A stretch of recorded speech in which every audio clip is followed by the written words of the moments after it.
Nous sommes en train de glisser lentement pour aboutir à la fin de l'année de la grâce. Mais l'année de la grâce, c'est la période favorable. Un jour favorable pour recevoir le salut. C'est le temps favorable pour nous, les nations que Dieu nous a visitées. Mais cette année de la grâce va se clôturer avec l'enlèvement de l'église épouse. Quand l'église épouse partira dans l'enlèvement, ceux qui seront vivants ce jour-là, les élus, croyants de la promesse, nés de nouveau, qui ont reçu le Saint-Esprit, et ceux qui seront baptisés du Saint-Esprit, qui seront vivants ce jour-là. L'Écriture dit ils ne vont plus devancer les morts. D'abord, ça sera les morts en Christ ressusciteront premièrement. Et nous qui serons vivants, nous allons transmuer avec nous, avec eux ensemble. Nous allons partir à la rencontre du Seigneur dans les airs. Et ce jour-là, ça sera le jour de la manifestation des enfants de Dieu. Que la nature est en train d'attendre. Là, l'Écriture nous dit dans 1 Jean, chapitre 3, il dit, bien-aimés, maintenant nous sommes enfants de Dieu. Mais ce que nous serons n'a pas encore connu sa manifestation. Dès que ça va se faire, nous allons le voir. Nous serons semblables à lui. Et nous le verrons face à face. C'est le jour de l'enlèvement, le jour de la transmutation. Nous attendons ce jour-là. Quand nous allons commencer à partir, la nature va se réjouir. Ils diront que nous avons vu la manifestation des enfants de Dieu. Là, ils comprendront aussi que notre salut est à la porte. Mais avant l'enlèvement arrive, il y a la promesse de notre temps. Suivez-moi très bien. Il y a une grande différence que beaucoup de gens ne connaissent pas entre la promesse de l'âge et la promesse de notre temps. Cette nuance-là, il n'y a que Frère Franck seul. Et Frère Branham. Et les élus saisissent ces choses. La promesse pour l'âge. Je vous enverrai Élie le prophète. Avant le jour grand et redoutable arrive. Il ramènera le cœur de père à leurs enfants et le cœur des enfants à leur père. De peur que je ne vienne pas frapper le pays d'interdit. Cette écriture c'est déjà accompli. C'était la promesse de l'âge. C'était la promesse qui disait que l'âge de la Odyssée est à la fin. Quand Frère Branham est entré en scène, il est entré à la fin de l'âge. C'était pour proclamer la parole, afin que le croyant, les enfants qui devraient être remis au Père apostolique, devraient sortir de l'âge de Laodicée. Et il devrait aller où? Il devrait aller dans un royaume de gens qui sont nés de nouveau. Amen. Amen. Dans un royaume de gens qui sont nés de nouveau pour subir leur préparation, leur sanctification pour la pleine achèvement qui est à venir. Mais comment subir la préparation? C'est en recevant la parole prophétique. Et dans la parole prophétique, c'est là où on va leur présenter aussi la promesse pour leur temps. Parce qu'il faut savoir jouer les pistes. Si vous jouez le chéquier très mal, vous allez vous retrouver avec un animal sur l'arbre en train de brouter les feuilles. La parole, c'est le jeu de puzzle. Quand vous classez bien, l'image de Christ sort. C'est pourquoi Frère Branham a prêché une prédication, le douleur d'enfantement. Il dit les élites quittent Laodicée, qui était un système. Et quand ils quittent, Malachie 4 est derrière eux.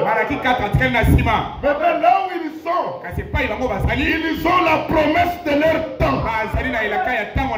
Et la promesse de leur temps, nous attendons la pluie de la première et de l'arrière saison. Et les deux pluies tomberont ensemble. Ici à la fin. Pourquoi la pluie? Parce qu'il va tomber dans le champ de Dieu. Mais le champ n'a pas beaucoup d'arbres. Le champ a un seul arbre. C'est l'arbre de vie qui est Jésus-Christ. Et il porte des branches. Les branches là, ce sont des croyants. Ce sont des élus qui doivent produire des fruits.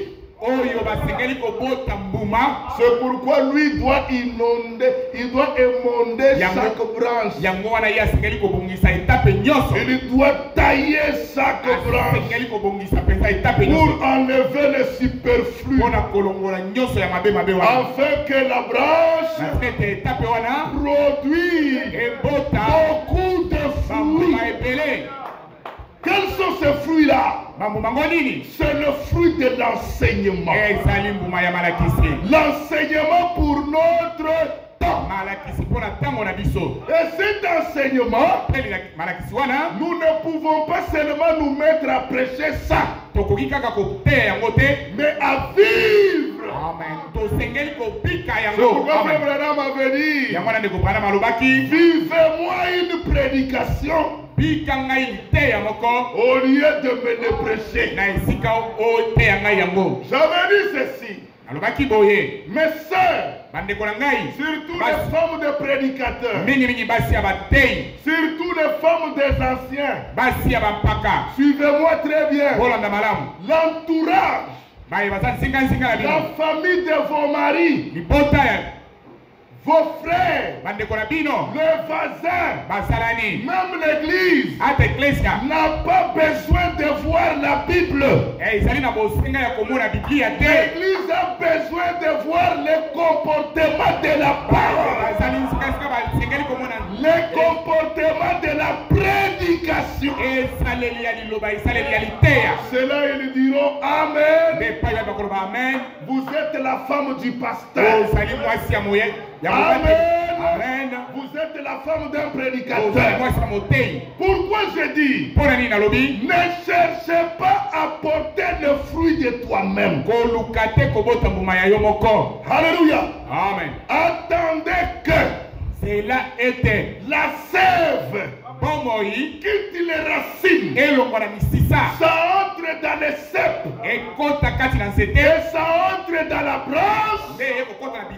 Ça va produire des feuilles. Ça doit produire des fruits. Les feuilles, c'est la communion fraternelle. La communion fraternelle ne peut pas seulement être dans l'église. La communion fraternelle doit être même dans nos maisons. Toi, la sœur, tu dois accueillir tous ceux qui viennent. De ton mari, de tes frères, de tes sœurs, de l'assemblée, de l'entourage, avec dignité que vous êtes la femme d'un prédicateur. Parce que il y a un danger. Frère Branham a dit ceci. Si vous voulez connaître l'homme, regardez sa femme. La femme ne peut pas avoir des comportements contraires de son mari. Si le mari c'est un donateur, la femme doit être donateur. Si le mari est patient, la femme doit être patient. Oh, c'est là qu'on nous donne encore du travail à reprêcher dans nos maisons. Que Dieu nous aide. Parce que maintenant, frère, on ne peut pas prêcher avec des gants. On enlève maintenant les gants. Nous allons prêcher sans gants. Pour se donner des coups maintenant. Soit vous supportez, vous bénissez le Seigneur, soit vous refusez et vous partez.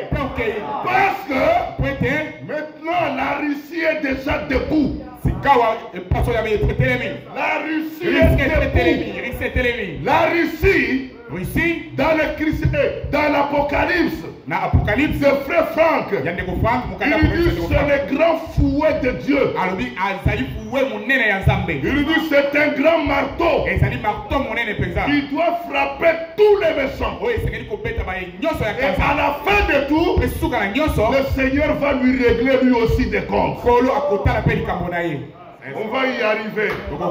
C'est la parole prophétique. Et quand nous voyons ces choses, bien-aimés, ne nous bornez pas seulement à la nouvelle naissance une récitation. La nouvelle naissance doit être une vie. Doit être une vie. Et cette vie ne reste pas seulement à la chair. Cette vie doit nous suivre partout où nous sommes. L'entourage n'a pas besoin de la Bible. N'a pas besoin de beaucoup de versets. L'entourage a besoin du comportement. L'entourage a besoin d'un bon langage. Amen. Amen. Maintenant, pour produire ça, il faut être branché au cèpe. Je suis le vrai cèpe. Je suis le consolateur. C'est ça, hein? Je suis la porte. Je suis le berger. Amen. Est-ce que vous êtes déjà rendu compte pourquoi il utilise le verbe être? Et au temps présent, parce que Dieu, il est le même hier. Hier avec Moïse, il était le je suis. Moïse a vécu dans son présent, avec une promesse de son temps, avec un message de son temps.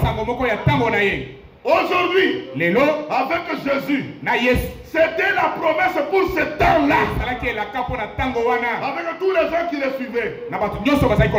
Amen. C'est pourquoi il a dit je suis le vrai cèpe. Maintenant, éternellement, c'est aujourd'hui. Nous sommes déjà dans l'état éternel. C'est pourquoi nous recevons l'évangile éternel. Nous sommes dans l'état éternel. La chose qui nous retient, c'est ce corps. Ça va exploser bientôt. Et nous allons déboucher. Nous allons retourner. On retourne de là où nous étions venir. Amen. C'est pourquoi je vous ai dit, hein, la vigne là, on ne l'a pas plantée sur la terre comme ça. Ça, quand tu regardes comme ça, tu es un pentecôtiste. La vigne là est comme ça. Je ne sais pas si le ciel c'est en haut, je ne sais pas. Mais ce que je vais seulement vous dire, hein, les racines ici sont dans l'éternité. Les racines qui gardent toutes les vitamines possibles. C'est l'éternité. Maintenant, quand ça quitte l'éternité, les racines, ça vient dans le temps. Nous avons vu le cep. Le cep, c'est Christ. C'est Jésus. Le cep.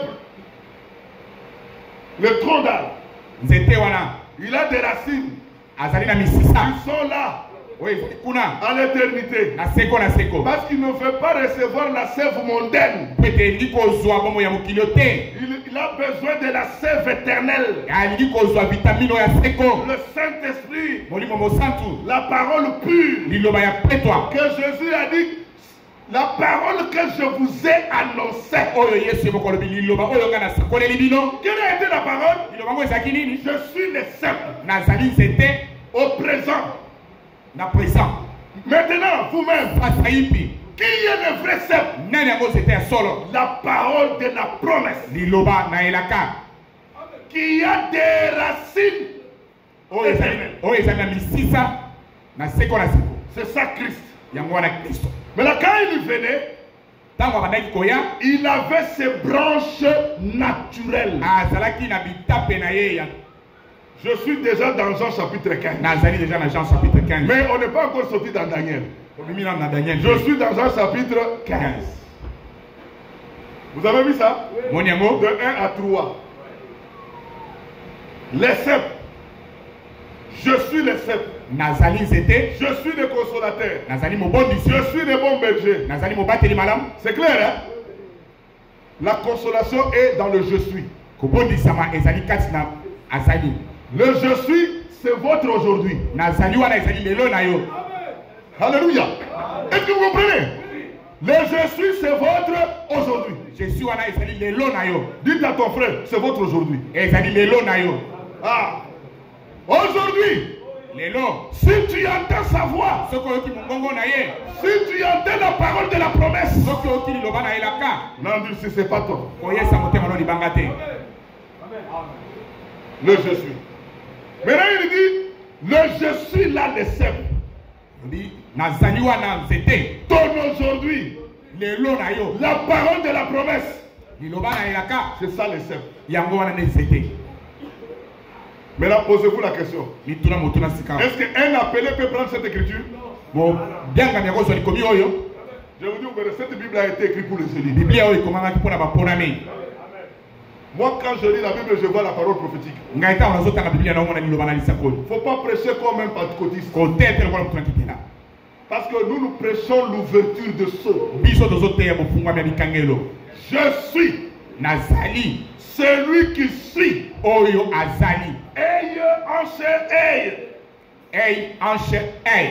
Le je suis là. Celui qui m'a envoyé vers vous.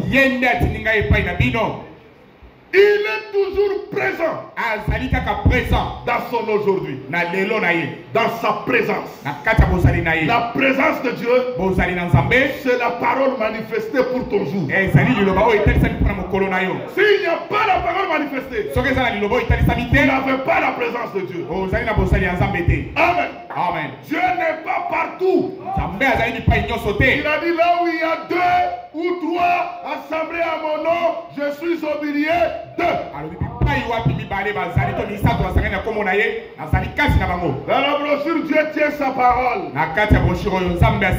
Il dit là où il y a 2 ou 3, sont ceux-là qui croient en la parole de la promesse. Dieu est avec eux. Dieu n'est pas chez les kimbanguistes, n'est pas chez les catholiques, n'est pas dans les groupes de prière, il n'est même pas dans les tabernacles. Il n'est même pas dans les assemblées du message. Dieu est dans la parole de la promesse. Vous pouvez avoir les messages, mais sans promesse, sans la parole de la promesse, vous êtes en train de vous raconter l'histoire et il n'y aura pas la foi. Le message et la promesse s'accomplit dans le cœur des croyants, dans les élus. Amen. Amen. Encore Amen. C'est ce que je voulais vous montrer, les cèpes. Qui a compris les cèpes? Je suis les cèpes. Je suis le tronc d'arbre. Mais vous êtes les samans. Quand vous devez s'approcher un jour ça, je me suis moqué, ce n'est pas pour toi. Maintenant, entrons en profondeur. Le sama original, c'était l'Israël. Romains chapitre 11. Romains 11. Vous y êtes? Commencez à partir du verset 16. Vous allez voir ça. Dans Romains 11, nous prêchons déjà l'écriture. Romains 11. Romains 11. Voilà. Commençons là-bas. Au verset 16. Or, si les prémices sont saintes, la masse l'est aussi. Et si la racine est sainte, les branches sont aussi. Amen. Si les prémices sont saintes, même toute la masse est sainte. Si la racine est sainte, les branches aussi sont saintes. Dites Amen. Amen. Encore Amen. Qu'est-ce que cela veut dire? La racine, c'est l'éternité. Et celui qui est à l'éternité, c'est le grand esprit qui existe par lui-même. Elohim. Alléluia. Si lui est saint, même ses branches sont saintes. Ça veut dire que son arbre porte toujours les branches prédestinées.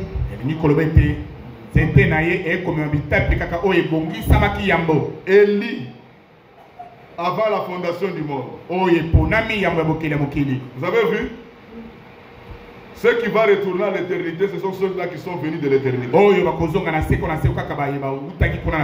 Mais si quelques-uns des branches ont été retranchés, et si toi qui étais un olivier sauvage, tu as été greffé à leur place et rendu participant de la racine nourricière de l'olivier. Là je danse même. Si quelqu'un des branches ont été retranchés, est-ce que vous connaissez les branches qui ont été retranchées? L'Israël. L'Israël. Parce que Jésus, le cèpe est venu chez les siens. Et il était venu selon l'écriture. Il était venu selon la promesse de leur temps. Eux l'ont rejeté. Ils étaient dans une maladie de l'oubli. On appelle l'amnésie spirituelle. Qui n'arrivait pas à reconnaître même les promesses de leur temps. Maintenant l'écriture dit dans Jean chapitre 1, à partir du verset 11, il est venu chez les siens et les siens ne l'ont point reçu. C'était les Juifs d'Israël qui ne l'ont pas reconnu. Quand tu étais venu selon la promesse de leur temps, ils l'ont rejeté. Maintenant dans Acte 15, à partir du verset 13, on dit qu'il a tourné le regard parmi les nations. Dites Amen. Parmi les nations, pour se choisir un peuple qui portera son nom. C'est-à-dire c'est après eux que lui a tourné le regard vers nous. Mais pour quel objectif? C'était pour trouver des branches prédestinées afin de le retourner là où on avait déjà enlevé d'autres branches. Amen. Amen. Il nous a trouvé où? Hein, mon frère, continuons. Ne te glorifie pas aux dépens de ces branches. Si tu te glorifies, sache que ce n'est pas toi qui portes la racine, mais c'est la racine qui te porte. Moi j'accepte, oui. Je ne peux pas me glorifier. Je ne peux pas m'enorgueillir. Un élu n'a pas d'orgueil. Un élu, c'est un humble. Vous me suivez? Un élu, c'est un humble. Heureux les humbles, car le royaume des cieux est à eux. Mais un élu n'a jamais été orgueilleux. On va y arriver, on y va petit à petit. Excusez-moi, je vais terminer. Il dit ceci. Si tu te glorifies, sache que ce n'est pas toi qui portes les racines, mais c'est que la racine te porte. Alléluia. C'est l'homme de l'éternité qui te porte. Tu diras donc, les branches ont été retranchées afin que moi je sois greffé. Cela est vrai, ils ont été retranchés pour cause d'incrédulité. Et toi tu subsistes par la foi. Ne t'abandonne pas à l'orgueil, mais crains Dieu. Alléluia. Amen. Si Dieu n'a pas épargné les branches naturelles, l'Israël, s'il n'a pas épargné les branches naturelles, il ne t'épargnera pas non plus. Considère donc la bonté de la véracité de Dieu, véracité envers ceux qui sont tombés, et bonté de Dieu envers toi. Si tu demeures ferme dans cette bonté, tu seras aussi retranché. Arrêtez-nous là-bas. Maintenant le verset 24 dit, si toi tu as été coupé de l'olivier sauvage,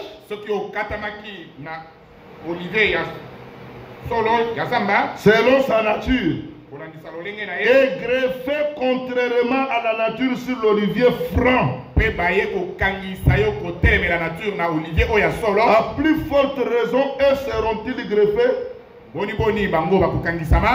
leur nature sur leur propre olivier. On s'arrête là. C'est-à-dire, nous étions tirés de l'olivier sauvage. C'est-à-dire, nous sommes des branches de l'olivier sauvage. C'est-à-dire,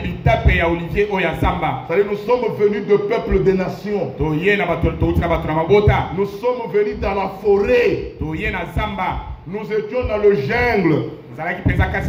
On n'avait pas de loi. On n'avait pas d'alliance. On n'avait pas de patriarche. On n'avait pas de promesses. On était un peuple qui vivait dans le jungle. Maintenant, dans la miséricorde de Dieu, il nous a enlevés du jungle. Amen.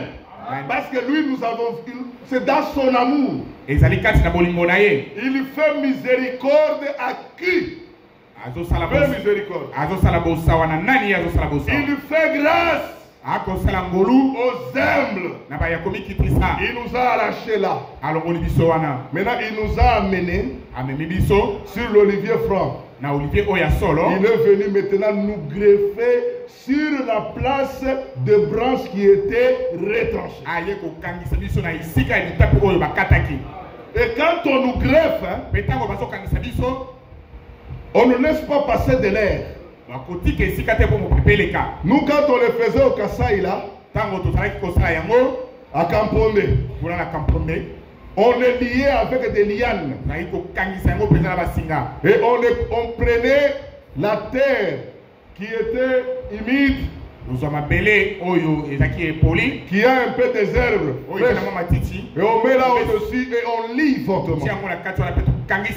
C'est pour que l'air ne passe pas. C'est pour que ça reste tellement très bien emboîté. Et à ce moment-là, il sera disposé à recevoir la sève qui vient du trône, qui est Jésus-Christ. Mais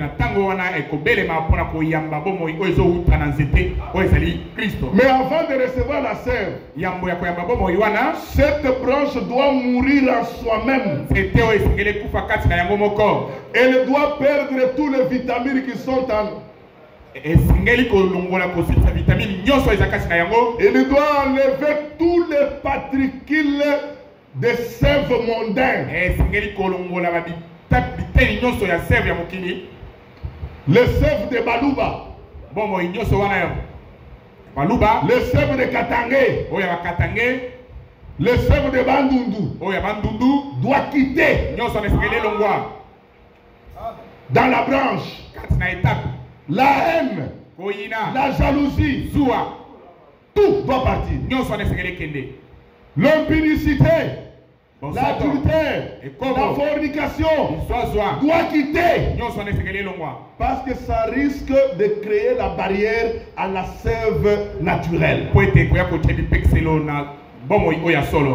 comprenez ça? Mais pour que la sève passe,